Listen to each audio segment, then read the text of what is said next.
जय हिंद साथियों। चलिए पढ़ते हैं आगे का कुछ क्वेश्चन जो पिछली वीडियो से रह गए थे। कंटिन्यू करते हैं। आपको पता है ग्रुप डी की एग्ज़ाम जो बहुत नज़दीक है, लेखपाल भी बहुत नज़दीक है, और किसी भी एग्ज़ाम में जब अप्रोच लेते हैं सबसे बड़ी बात है हमें समय का यूज़ करना, कम से कम समय में ज़्यादा से ज़्यादा सवाल हल करना। यही हर एग्ज़ाम का मेन मकसद होता है। और सवाल देखते ही हम लोग क्या करते हैं, डर जाते हैं। आज से हमें डरना नहीं है। आपको देखिए हमें करना क्या है, बस इतना सी कहानी है। सवाल पढ़िए। एक व्यक्ति अपनी आय का 75% खर्च कर देता है, ठीक है। यदि उसकी आय और खर्च में 20% और 10% की वृद्धि कर दी जाए, उसकी बचत में कितने प्रतिशत का अंतर आ जाएगा। हम क्या कह रहे हैं कि हमने जो पीछे पढ़े थे उसमें क्या हुआ था, हमें फ्रैक्शन वैल्यू बनी हुई थी, है ना। फ्रैक्शन वैल्यू बनी हुई होती थी और हम क्या करते थे कि ये खर्च है और ये व्यय है और ये बचत है, उससे हम निकाल देते थे। अब भी निकालेंगे, लेकिन बस इतना करना होगा, 75% को फ्रैक्शन में चेंज करेंगे। तो आप जानते हैं 75% का जो फ्रैक्शन वैल्यू है वो कितनी होती है, 3/4। सवाल क्या कह रहा है, 4 रुपये वो कमाता है, 4 रुपया तो वो कमाता है और खर्च कितने कर देता है, वो 3 रुपये खर्च कर देता है, ठीक है।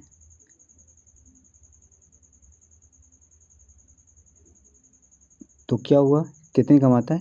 अब सवाल निकालते हैं हम यहाँ से। 4 कमाता है, 3 खर्च कर देता है, बचता कितना है उसके पास, 1 रुपया। अरे यही तो निकालते थे हम, बस हो गया सवाल। क्या करना है, वो कह रहा है सवाल में कि इनमें जो ना उसकी आय और खर्च में, आय में कितने की 20% की वृद्धि हो जाती है ना, और खर्च में कितने की 10% की वृद्धि हो जाती है। और भाई सब पूछ के आ रहा है इसकी एक्स वैल्यू पूछेगा, ठीक है। इस सवाल से हमें क्या करना है, ये 80 हो जाएगा, ये 30 हो जाएगा, तो कितनी बचाए हमने। देखो ये टोटल है हमारा, ये 80 रुपये हमारा टोटल है, 30 हम खर्च कर देते हैं तो बच कितना रहा हमसे, 50 रुपया। जब x की वैल्यू 50 है तो हमसे क्या कह रहा है सवाल, उसकी बचत में कितनी प्रतिशत का अंतर आ जाएगा। देखो टोटल जो आंसर है वो 50% हो जाएगा, क्योंकि x की वैल्यू निकालेंगे तो 50% हो जाएगा। तो 50% इसमें कहाँ दिया हुआ है, सी हमारा आंसर हो जाएगा। क्लियर बात, बस इतनी बात समझनी है, कुछ नहीं करना होता है। सबसे पहले हमें क्या करना होता है, ये जो 75 है ना इसका हम फ्रैक्शन बना लेंगे और बाकी जो सवाल कहता चला जाता है सेम वैसे ही हम आंसर देते चले जाते हैं, ठीक है। चलो अगला देखते हैं।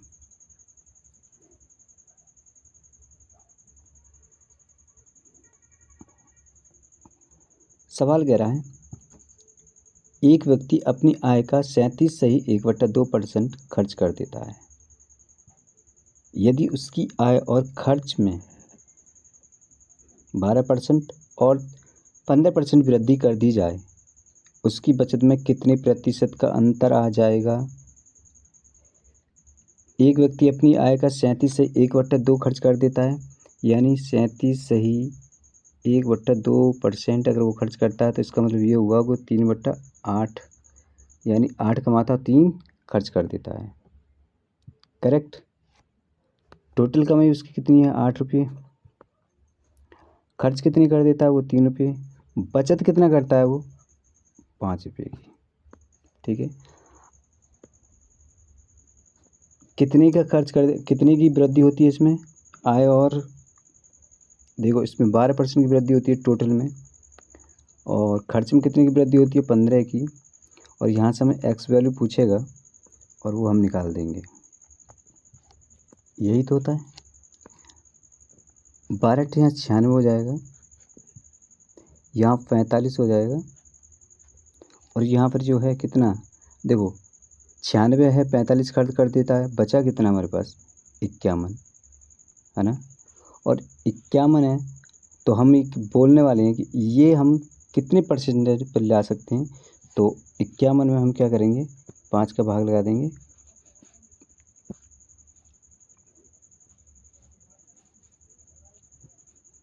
ये हमारा आंसर हो जाएगा 10.3%, जो 10.2% जो हमारा आंसर हो जाएगा, और आंसर हमारा 1 हो जाएगा। ठीक है, सवाल पढ़ना है, फ्रैक्शन में कन्वर्ट करना है।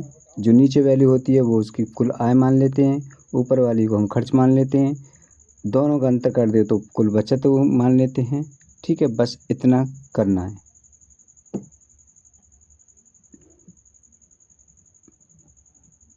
चलो आगे देखते हैं एक सवाल और। एक व्यक्ति अपनी आय का 44.9% खर्च कर देता है। 44.9% खर्च कर देता है। उसके बाद यदि उसकी आय और खर्च में 11% और 13% की वृद्धि कर दी जाए, इसका हम फ्रैक्शन वैल्यू बना लेते हैं। सबसे पहले भाई, सबसे पहले हमें क्या है, फ्रैक्शन वैल्यू। तो फ्रैक्शन हमारी वैल्यू क्या हो जाएगी, 4/9। मैं कहता हूँ 4, वो 9 रुपये कमाता है, 4 खर्च कर देता है, और बचत कितने करता है, 5 रुपये की। यही तो होता है। ओके, तो टोटल हम 9 कमा रहा है, 4 खर्च कर देता है, 5 बचत करता है।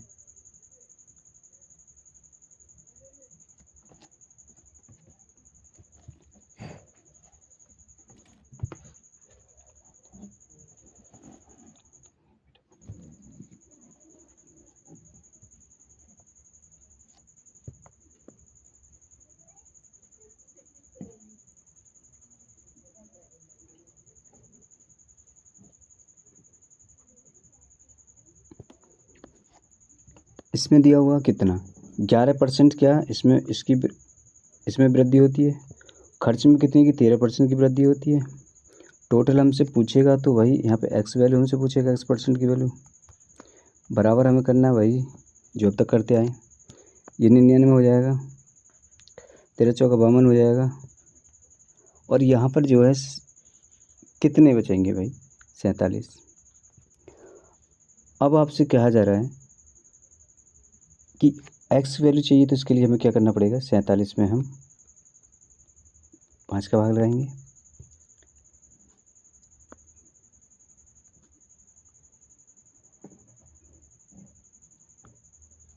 नौ 9.4% जो इसका आंसर हो जाएगा, है कि नहीं भाई। 5 का भाग लगाएंगे तो 9 बार जाएगा, 9 पंजे 45, बचेंगे कितने, 2, और पॉइंट लगा के 0 बढ़ा लेंगे तो कितनी, 5 चौक 20। ठीक है ना, तो हमारा बी आंसर हो जाएगा। भाग लगाना तो आप सभी जानते हैं, इसमें कोई बड़ी बात नहीं है। अगर आप किसी चीज़ की पढ़ाई कर रहे हैं तो फिर इसमें कोई कहने वाली बात तो है नहीं है। ठीक है, ऐसा नहीं है कि भाई ये चीज़ें आपको सिखाई जाएंगी।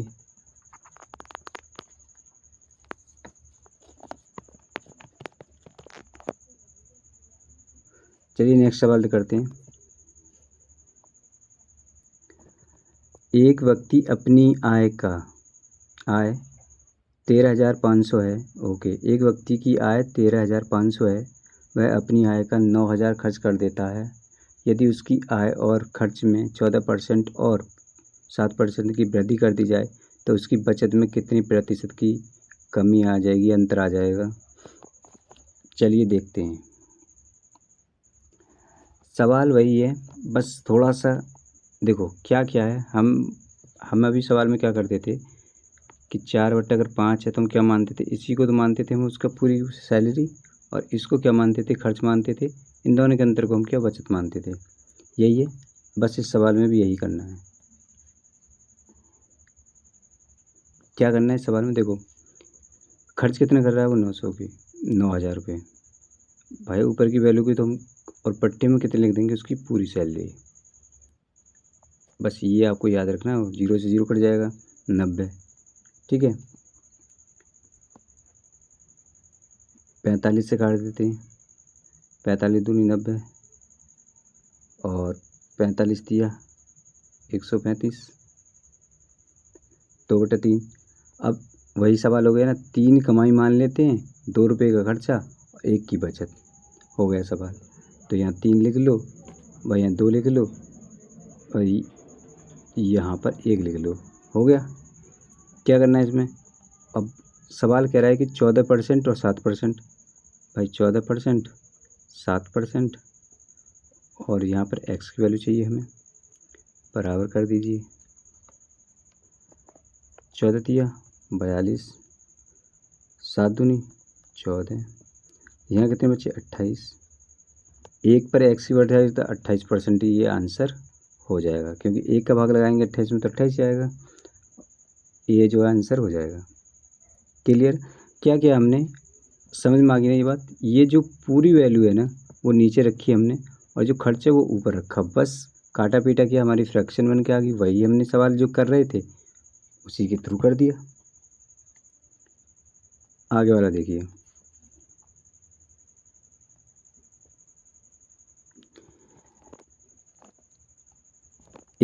एक व्यक्ति अपनी आय का 37 सही खर्च कर देता है। यदि उसकी आय और खर्च में 12-15% वृद्धि कर दी जाए तो अंतर कितने का आ जाएगा। ये सवाल शायद हम कर चुके हैं।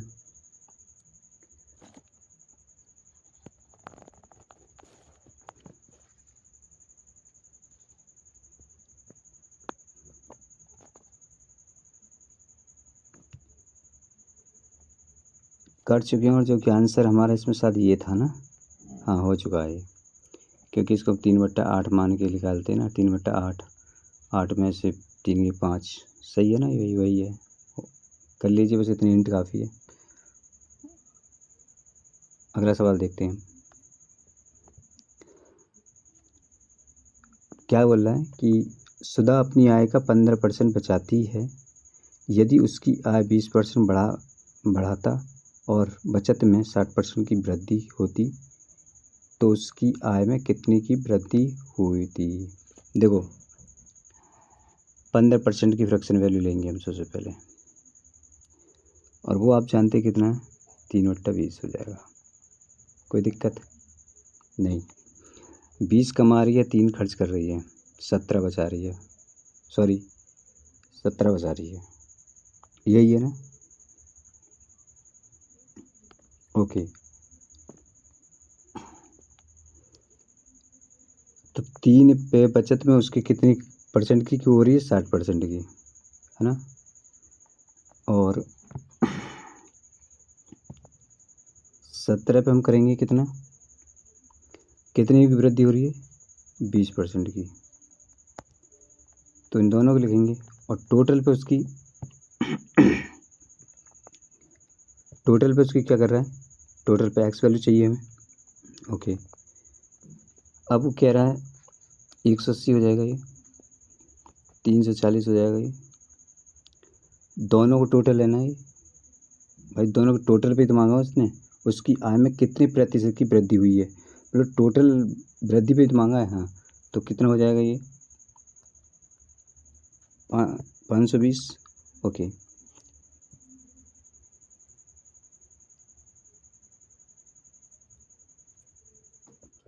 अब देखो एक्स की वैल्यू निकालेंगे, क्या करेंगे हम, एक्स की वैल्यू निकालेंगे तो क्या करेंगे हम, भाई 520 में हम क्या करेंगे, 20 का लगा देंगे भाग, और ये 2 चल 26% हमारा आंसर हो जाएगा।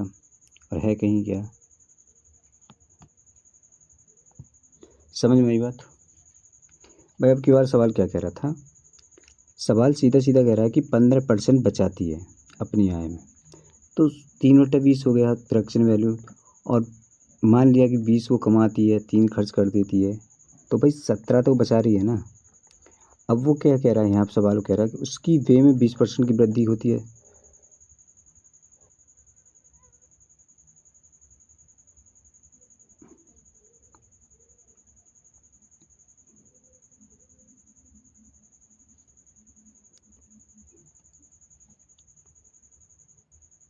और बचत में 60% की वृद्धि होती है।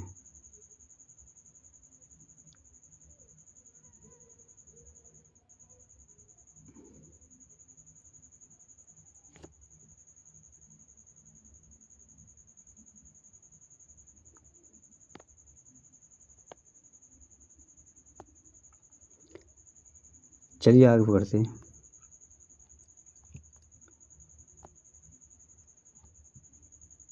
इस सवाल में थोड़ा सा फ़र्क है लेकिन हो जाएगा। सवाल क्या कह रहा है कि राजू की आय उसके व्यय से 20% अधिक है। राजू की आय तो अधिक है, यदि उसकी आय में 60% और व्यय में 70% की वृद्धि कर दी जाती है, 60% और 70% की वृद्धि कर दी जाती है तो उसकी बचत कितने प्रतिशत बढ़ेगी या कम होगी। सबसे पहला हमारा काम क्या, 20% को हम फ्रैक्शन में कन्वर्ट करेंगे। तो आप सब जानते हैं 20% की वैल्यू कितनी हो जाएगी, 1/5।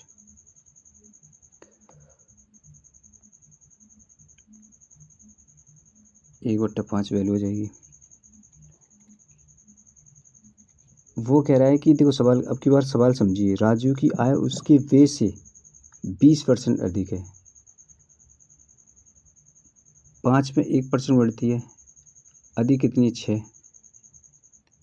6 हो जाएगी, नहीं हो जाएगी। अरे राजू की आय जो है उसकी व्यय से 20% अधिक है, व्यय से 20% अधिक है, तो 5 है टोटल इनकम और व्यय कितना करता है 1, तो 20 कितनी कितनी हो जाएगी, 6 हो जाएगी। नहीं, यदि उसकी आय में 60% की वृद्धि और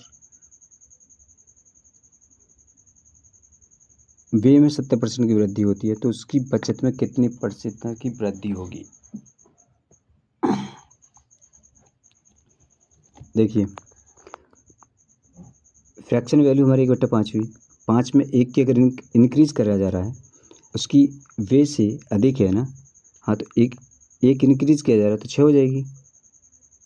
तो 6 पे उसकी 6 तो क्या हो जाएगी, ये आय हो जाएगी, है ना,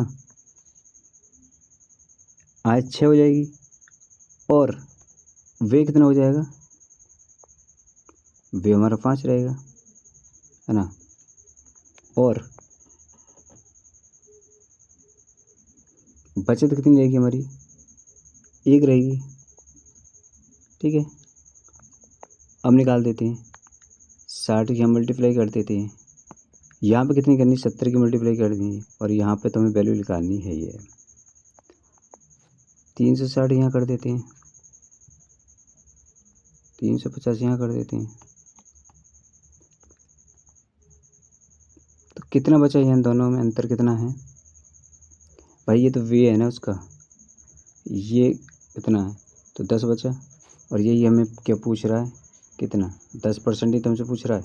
अरे ये व्यय है, ये बचत है, तो पूरा हमारा इनकम कितनी है हमारी 360 की, खर्च कर दिया हमने इतना, बचा कितना हमारा 10 ही रुपये तो बचे, समझ में। अरे ये हमारी पूरी इनकम है, ये खर्च कर दिया हमने, इनकम में से खर्च खत्म कर देंगे तो बचा कितना हमारे पास, यही तो बचा 10%, हाँ या ना। ओके, सुरभि अपनी आय का 75% खर्च कर देती है, यदि उसकी आय में 20% की वृद्धि होती है और उसकी बचत में 1% की कमी होती है तो उसकी खर्च में कितने प्रतिशत की वृद्धि होगी। देखो सबसे पहला हमारा काम क्या है वो हमने बताया हुआ है, फ्रैक्शन में कन्वर्ट कर लो, 75 हो या 85 कोई फ़र्क नहीं पड़ता हमें, 3/4, ठीक है। 4 कमाती है, 3 खर्च कर देती है, कोई दिक्कत नहीं है। 4 पे 20% की कमी करती है ना, और बचत में करवा रही है, उसकी आय में 20% की वृद्धि और उसकी बचत में, बचत कितनी, 1 की, 4 में से 3 जाएंगे, 1 की, कमी होती है कितनी की, 1% की, तो 1% की कमी करेंगे बराबर यहाँ -1 ही आएगा और यहाँ जो 80 हो जाएगा। और वो पूछ रही है खर्च में कितनी का क्या हुआ, 3, तो यहाँ क्या हुआ भाई, ये वैल्यू जो है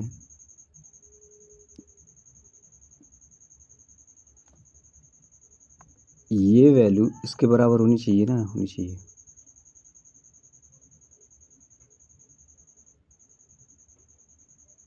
नहीं समझ में आ रही है, देखो ये हमारी टोटल इनकम है, ये हमने खर्च कर दिया, ये हमने बचाया और बचा के हमने 1 रुपये बचाया, -1 बच रहा है हमारे पास, ठीक है। तो हमारे 3x की वैल्यू कितनी, तो इसके बराबर हो जाएगा ना, अरे बच्चा तो कैंसिल कर देंगे तो बराबर हो जाएगा ना हमारे उसके, तो ये 81 हो जाएगा। ठीक है, 3x की वैल्यू 81 और x की वैल्यू क्या हो जाएगी हमारे पास, 3 दूनी 6, 3 7 21, 27% आंसर हो जाएगा। है क्या भाई? अब के बाद सवाल ने थोड़ा घुमा दिया, इसलिए थोड़ा आप कन्फ्यूज़ हो रहे होंगे थोड़ा सा। ठीक है, सवाल ने किया क्या है, उसने माइनस में ले गया, कमी होती है तो उसकी खर्च में कितनी प्रतिशत की कमी करवाई है। देखो खर्च का पूछा उसने, अब जाहिर सी बात है, देखो माइनस को हम इग्नोर करेंगे तो आप कहेंगे सर ये तो जोड़ने थे हमें, जोड़ने नहीं है, जोड़ तो हम इसका और इसका करेंगे ना, समझ रहे हैं? इसकी वैल्यू और इसकी वैल्यू, ये जो वैल्यू इसके बराबर होनी चाहिए कि नहीं होनी चाहिए? अरे अब भी नहीं समझे, ये दोनों मिला के इसके बराबर होनी चाहिए नहीं होनी चाहिए? हाँ, अब हम इसमें अब कहेंगे तो 81 में हम इसको जोड़ेंगे तो ये घट जाए के 80 हो जाएगा नहीं हो जाएगा? तो सही है ना हम?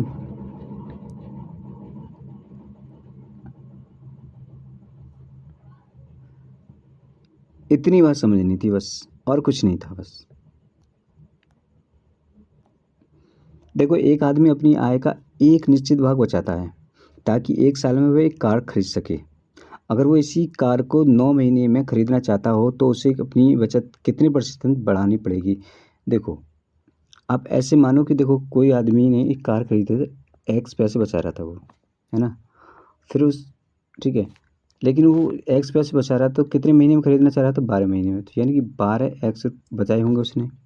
ठीक है, लेकिन फिर उसका मूड चेंज हुआ, उसने कहा नहीं यार हम एक्स नहीं बचाते, हम बचाते हैं 22 रुपये, ज़्यादा बचाते हैं, लेकिन हमें कार कितने में खरीदनी है? 9 महीने में। फिर तो ये 9 बाई हो जाएगा, ये जो 9 बाई इक्वल हो गए ना दोनों के। देखो ये जो पैसा और ये पैसे दोनों बराबर हैं, क्यों?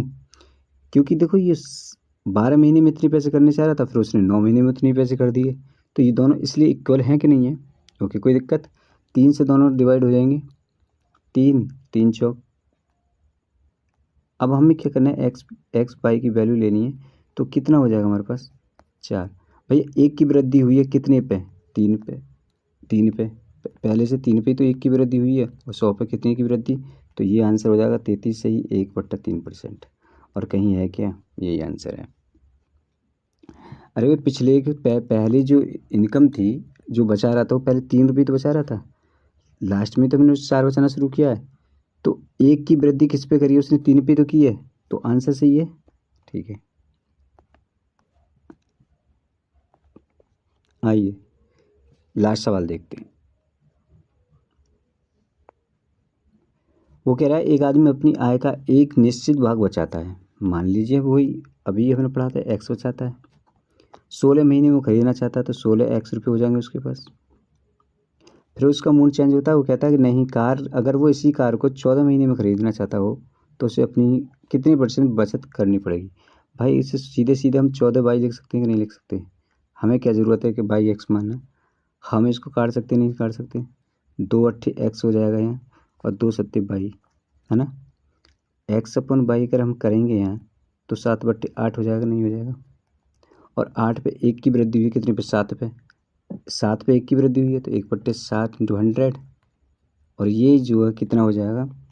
14 सही 2/7, और ये जो आंसर है ना हमारा वी करेक्ट हो जाएगा। आई होप ये वीडियो आपको पसंद आई होगी। अगर वीडियो 84 भी आपको पसंद आ रही है तो फिर इस पर कमेंट, लाइक, शेयर और कमेंट ज़रूर करें। मिलते हैं अगली वीडियो में, इसी से आगे कंटिन्यू करेंगे। सवाल जो आप देखिए वीडियो रोक रोक के करें, या अदरवाइज फिर इस तरह के सवाल अगर आपके पास किताब मौजूद है तो उसमें से करें। वीडियो देखने के बाद और फिर जब करेंगे ना, आपके एग्ज़ाम की बहुत अच्छी तैयारी हो जाएगी। समझ रहे हैं आप? एग्ज़ाम की बहुत अच्छी तैयारी हो जाएगी। सो इसी के साथ लेते हैं हम विदा, मिलते हैं अगली वीडियो में।